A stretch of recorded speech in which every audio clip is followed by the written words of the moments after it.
দিন ধরে পরান্টার মধ্যে গুতুর গুতুর করতেছিল, পেটটা ভরে কয়টা ভাত খাবো, তাও আবার কয়েক রকমের ভর্তা দিয়ে। বুঝেন কি একটা অবস্থা।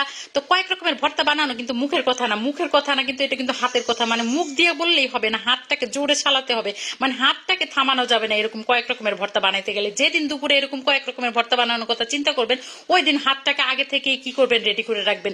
তো সেই জন্য কিন্তু আমি কতগুলো হুকনা মরিচ কিন্তু সুন্দর মতো টেলে নিয়ে নিছি, আর নিয়ে নিছি কতগুলো পেঁয়াজ। পেঁয়াজটাকেও কিন্তু আমি হালকা টেলে নিয়েছি, রসুনগুলোকেও হালকা হালকা টেলে নিয়েছি। এরপর একটা প্লেটের মধ্যে সব পেঁয়াজ, রসুন, ধনেপাতা আর কাঁচামরিচ, শুকনা মরিচ আমি কিন্তু সুন্দর মতো মাখা চাকা করে নিয়েছি। সাথে কিন্তু সরিষার তেলও দিয়েছিলাম। কি বলবো, তাড়াহুড়ার চোটে কিন্তু সেগুলো ক্লিপ নিতেও ভুলে গিয়েছি। বুঝেন কি একটা অবস্থা। তারপর একটা ফ্রাই প্যান নিয়ে নিলাম, সরি একটা কড়াই নিয়ে নিলাম। কড়াইয়ের মধ্যে দিয়ে দিলাম কচুরগাটি, কচুরগাটি না কচুরমুখী, যে জানা আমার চেনে, কোনো সমস্যা নেই। হরুর তেল দিয়ে তার মধ্যে কচুরগাটিগুলো ছেড়ে দিয়ে তার মধ্যে হলুদ আর লবণ দিয়ে সুন্দর মতো নাড়াচাড়া করে দিয়েছি। এরপর দুইটা চিংড়ি মাছ দিয়ে দিলাম। চিংড়ি মাছ দিয়ে ঢেকে কতক্ষণ সেদ্ধ করে নাড়াচাড়া করলে কিন্তু তৈরি হয়ে যাবে এটা। এখন এটাকে নিয়ে যাব আমরা মেশিনের মধ্যে।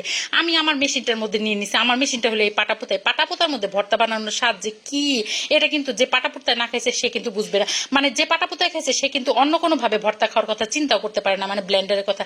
আচ্ছা যাই হোক, আমার কচুরমুখী গুলো আর চিংড়ি মাছগুলো সুন্দর করে বাটাবাটি হয়ে গেছে। এখন যে সেই শুকনা মরিচের ভর্তাটা বানিয়ে রেখেছিলাম সেখান থেকে একটুখানি নিয়ে মাখাজোকা করলেই হয়ে যাবে এই যে আমাদের কচুরমুখীর ভর্তাটা।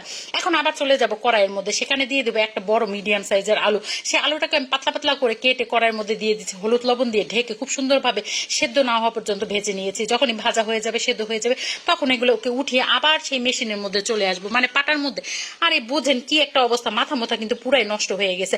আলু সেটাও আমি পাটার মধ্যে বেটে নিচ্ছি, কি একটা অবস্থা বুঝতে পারছেন। আচ্ছা যাই হোক, আলুটাকে বেটে নিয়ে খুব সুন্দর করে সেই যে শুকনা মরিচ আর পেঁয়াজের যে মাখাটা আছে সেটা দিয়ে দিলাম, আর দিয়ে দিলাম সাথে আর একটু কাঁচা পেঁয়াজ। এটাকে মাখা জায়গা করে নিলে হয়ে যাবে আমার স্পেশাল আলু ভর্তা।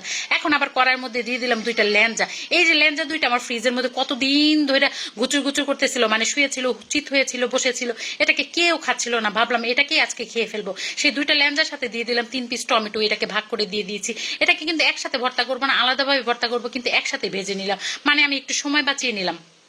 এই ল্যাঞ্জাটার মধ্যে থেকে যত প্রকার কাটা আছে সেগুলোকে কিন্তু খুব সুন্দর করে বেছে নিতে হবে, নাহলে কিন্তু ভর্তা বানানোর সময় কিন্তু হাতের মধ্যে ফুটে যেতে পারে। যাই হোক, কয়েক কুয়া রসুন নিয়ে নিচ্ছে। এখন রসুনটাকে মাছের সাথে খুব সুন্দর করে মাখা জাকা করে পেঁয়াজ মরিচের ভর্তাটা দিয়ে খুব সুন্দর করে মাখা জাকা করে নিলাম। সামান্য একটু লবণ দিয়ে দিয়েছিলাম, এই যে হয়ে গেল আমার মাছের ভর্তা। এখন আবার কড়াইয়ের মধ্যে আবার একটু হরুর তেল দিয়ে দিব একটা বেগুন চাকচাক করে কেটে, এটাকেও লাল লাল করে খুব সুন্দর করে ভেজে নিতে হবে। যতক্ষণ একটু লাল লাল করে ভাজলে কিন্তু এই ভর্তাটা বেশি মজা হয়। এরপর হাত দিয়ে চটকে সুন্দরভাবে নিতে হবে। এরপরে যে পেঁয়াজ রসুন আর হচ্ছে গিয়ে মরিচের ভর্তাটা বানিয়ে ফেলেছিলাম সেটা আর একটু কাঁচা পেঁয়াজ দিয়ে সুন্দর মতো মাখা জায়গা করলে হয়ে যাবে আমার এই যে ভাজা বেগুনের ভর্তা। সাথে কিন্তু একটু লবণ আর ধনেপাতাও দিয়ে দিয়েছিলাম। মাখা জায়গা হয়ে গেছে, এই যে আমার বেগুনের ভর্তা তৈরি। আবার কড়াইয়ের মধ্যে চলে যাবো। এবার কিন্তু মুই হুটকি এখানে টেলে নিচ্ছে। এই হুটকিগুলা কিন্তু খুব সুন্দর করে আস্তে মিডিয়াম আছে সুন্দরভাবে নাড়াচাড়া করে বেছে নিতে হবে। বেশি আছে ভাজলে কিন্তু এটা তেতো তেতো হয়ে যাবে, তখন কিন্তু খেতে ভালো লাগবে না। তখন আবার আমার দোষ দিয়ে কিন্তু কোনো লাভ নেই। দিয়ে দিলাম কতগুলো রসুন আর দিয়ে দিলাম সেই যে পেঁয়াজ মরিচের ভর্তাটা, সেটা এখন পাটার মধ্যে করে খুব সুন্দর করে বেটে নিয়ে নেবো। সাথে কিছু কাঁচা পেঁয়াজও দিয়ে দিচ্ছি। কাঁচা পেঁয়াজটা কিন্তু আদা বাটা করে বেটে নিতে হবে। এখন মাখা চাকা করলে হয়ে যাবে আমার শুটকির ভর্তা।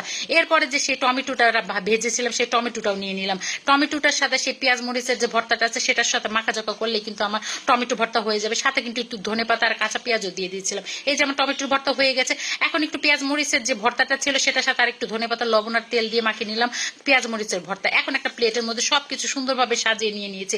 এখন আর কি জিব্বার পানি তো আর মানে কি বলবো আটকানোই যাচ্ছিল না। এখন নিয়ে নিলাম আমি খুদের ভাত। এই খুদের ভাতের সাথে আমি সব রকমের ভর্তা নিয়ে নিয়েছি। এখন একটু একটু করে খেয়ে নিচ্ছি। কি যে বলবো, এখন যখন ভয়েস দিচ্ছিলাম আমার মনে হচ্ছিল মুখে লোল পড়ে যাচ্ছিল। বিশ্বাস করেন আমি কিন্তু কথাই বলতে পারতেছিলাম না। তো আজকে যাদের রেসিপি ভালো লাগবে সবাই কমেন্ট করে যাবেন।